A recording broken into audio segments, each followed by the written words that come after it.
की दस्तियाबी के मुतालिक जो चैलेंजेस है उस पर खुसूसी तौर पर तवज्जो दी जाएगी। जो आपके मंशियात हैं जिसमें जितनी भी ड्रग्स हैं उसको नार्कोटिक्स डिपार्टमेंट देखता था, और नार्कोटिक्स डिपार्टमेंट को ही अब ये पाबंद किया गया है कि नार्कोटिक्स डिपार्टमेंट जो है वो उसका जो तरमीमी बिल लेके आ रहे हैं उसमें हम इसको गुटके और जो है मावा वगैरह मैनपुरी इनको उसमें शामिल किया गया।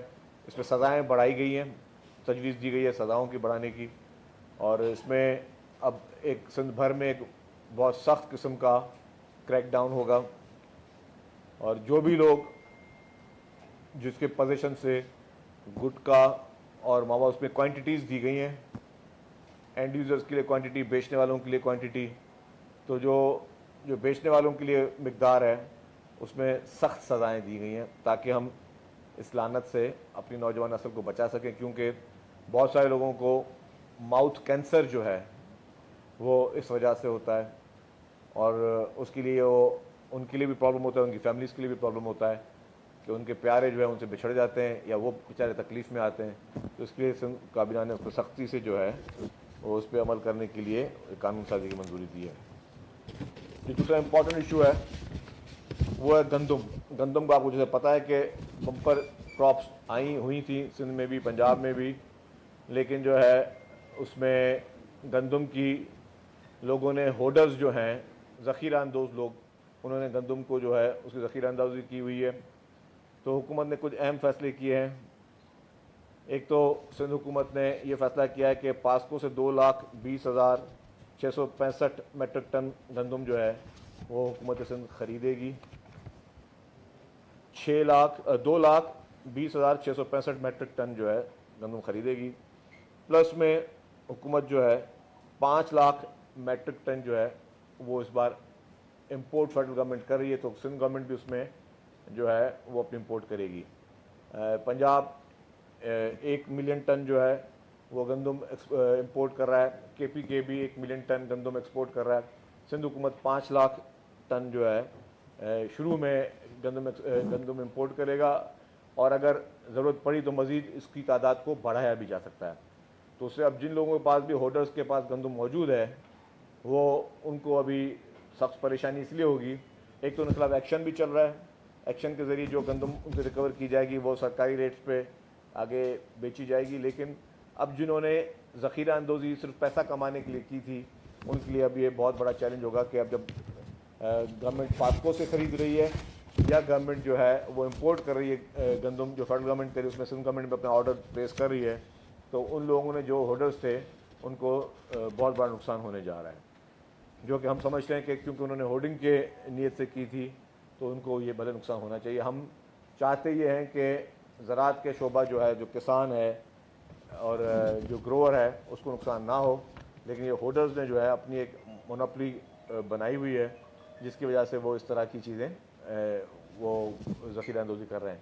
इसमें एक और चीज़ बड़ी तशवीशनाक ये भी है कि कानून में सख्ती से मना है कि आप गंदम को की तरसील को एक सूबे से दूसरे सूबे में नहीं रोक सकते, लेकिन पंजाब गवर्नमेंट ने अपने बॉर्डर्स पे जो है वो गंदम की तरसील को रोका हुआ है। हमेशा सिंध जब भी जितनी गंदम पैदावार करता था हमेशा पंजाब से ख़रीदता था गंदम, लेकिन पंजाब ने इस बार जो है वो अपने जो सुप्रीम कोर्ट की जजमेंट भी है उसकी खिलाफ वर्जी करते हुए पंजाब गवर्नमेंट ने अपने बॉर्डर सील किए हैं, जिसके हम समझते हैं कि हम उसकी मजम्मत भी करते हैं और ये चीज़ें नहीं होनी चाहिए। और इसके अलावा सिंध काबीना ने जो है वो RBUT अस्पताल शिकारपुर को टीचिंग हॉस्पिटल में करार देने की भी मंजूरी दे दी है। उसके अलावा सिंध काबीना ने चीन के सूबे हुनान में मुनक़्क़द होने वाले Hunan international sister cities economic and trade forum में सरकारी वफ़द की शिरकत की मंजूरी दे दी है। उसमें सिंध गवर्नमेंट के नुमाइंदे शरीक होंगे।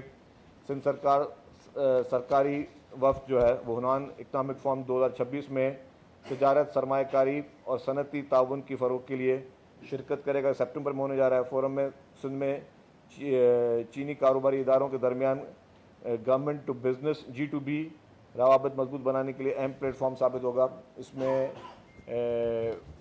जो इनके एग्जीबिशंस होंगी तो उसमें सिंध हुकूमत की तरफ से भी नुमाइंदे शरीक होंगे, लेकिन हम यहाँ से बिज़नेस कम्युनिटी के भी एक वक्त को लेकर जाए। तो हम चाह रहे हैं कि चाइना और पाकिस्तान के जो बिज़नेस के रवाबत हैं वो बहुत ज़्यादा मजबूत हों, और ख़ुसूसी तौर पर सूबा सिंध में जो है वो भी हम चाहते हैं कि सूबा सिंध जो है वो उसमें भी जो हमारे इन्वेस्टर्स हजरात हैं, जो कारोबारी हजरात हैं, उनको भी वो अपॉर्चुनिटीज़ मिलें जिससे वो चाइना के साथ मिलकर कारोबार कर सकें। सिंध काबीना ने इसके अलावा अहम जो है वो कुनरी में मिर्च मंडी मंसूबे की तकमील के लिए 22 एकड़ एराजी जो है वो मुंतकिल करने की मंजूरी दे दी है, क्योंकि कुनरी में सबसे ज़्यादा जो है मिर्चों की पैदावार होती है, और वो एशिया की सबसे बड़े में बड़ी मिर्चों की मंडी और मार्केट जो है कुनरी समझा जाता है। तो उसमें ये खसूसी तौर पर ये ज़मीन जो है मखसूस की जा रही है। सिंध काबीना ने डमलोटी ताट DHA 36 किलोमीटर वाटर पाइपलाइन मंसूबे की नज़रसानी शुदा लागत 14 अरब 23 करोड़ 70 लाख रुपए की मंजूरी भी दे दी गई है। ये उस पर सरकार खर्च करेगी। ये WT ताट DHA वाटर पाइपलाइन मंसूबा जो है ये फ्रंटियर वर्क्स ऑर्गेनाइजेशन FWO को दिया जाएगा, जो उसको मुकम्मल करेगा, और ये एक G2G ही एग्रीमेंट है। तो इससे जो है हम समझते हैं कि यहाँ के सार्फिन को भी पानी की तहसील जो है वो मुनासिब तौर पर मिल सकेगी। फिर सिंध काबीना ने भारी माल बरादार जो एक और हम बड़ा एक प्रोजेक्ट आज गवर्नमेंट ने मंजूर किया है, और उसको हम एक sort of public private partnership में लॉन्च करने जा रहे हैं। आपको पता है कि शहर भर में जो सबसे बड़े में बड़ा चैलेंज है वो है हैवी ट्रैफिक का, ट्रक्स ट्रॉलर्स जो शहर में आते हैं। इसके लिए सिंध काबीना ने आज एक मंजूरी दी है कि हमारा प्लान ये है कि नॉर्दर्न बाईपास पे हम एक state of the art Pakistan का सबसे एक मॉडर्न किस्म का ट्रक स्टैंड बनाने जा रहे हैं, जो मिनिमम 400 एकड़ पे मुश्तमिल होगा।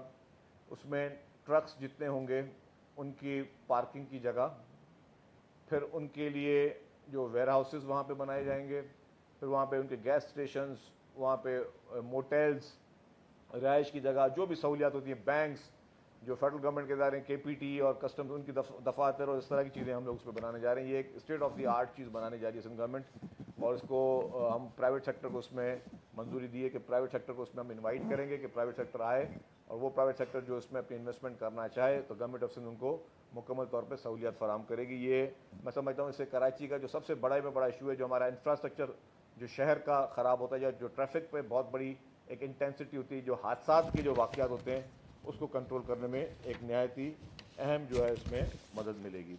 इसके अलावा जो सरकारी मुलाजमीन हैं उनके लिए एक बड़ी खुशखबरी ये है कि सिंध काबीना ने ग्रेड 1 से 16 के मुलाजमीन के लिए डिफरेंशियल अलाउंस 2026 की मंजूरी दे दी है।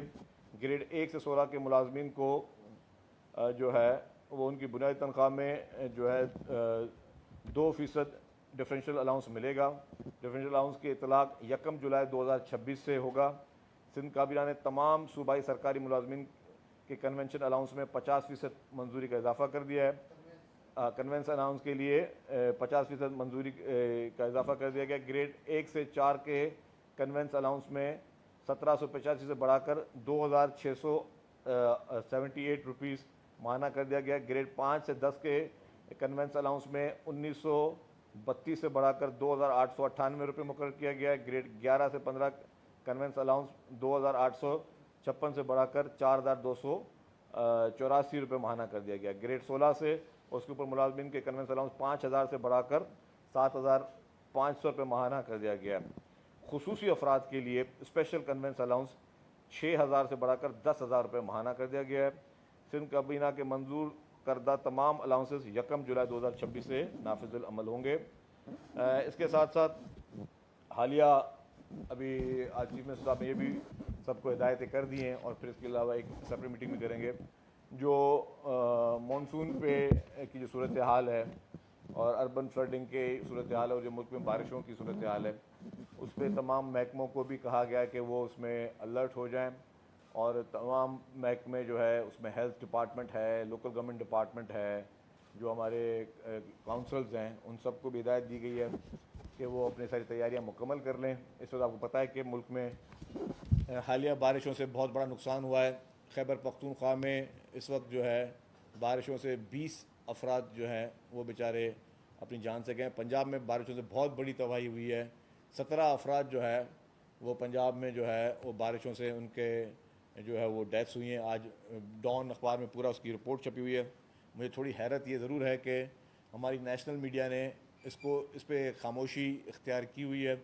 अब पता नहीं कि हमारी मीडिया को मना किया गया है कि वो बारिशों की जो तबाही ना दिखाएं वहाँ की हुकूमतों की जानिब से। लेकिन जब मैं एक चीज़ थोड़ी मतलब ये अफसोसदा वाक़या, मैं किसी गवर्नमेंट को उस पर रिस्पॉन्सिबल नहीं ठहराऊँगा कि गवर्नमेंट की बैठ के हम बैशिंग करें या उन पर हम तनकीद करें कि जी बारिशों से इतना नुकसान हो गया। इस वक्त पंजाब जो है उसके जो देही इलाके हैं पंजाब के वो डूबे हुए हैं। पंजाब के शहरी इलाके इस वक्त बहुत बुरे हालात का शिकार हैं, लेकिन वो बिल्कुल मीडिया पे एक खामोशी है। चलें अच्छी मीडिया मैनेजमेंट है, लेकिन मुझे जब फिर थोड़ा बहुत अफसोस ये होगा कि जब यही बारिशें जब सिंध का रुख इख्तियार करेंगी तो स्पेशल ट्रांसमिशन बड़े बड़े चैनलों पे जो है वो शुरू हो जाती हैं।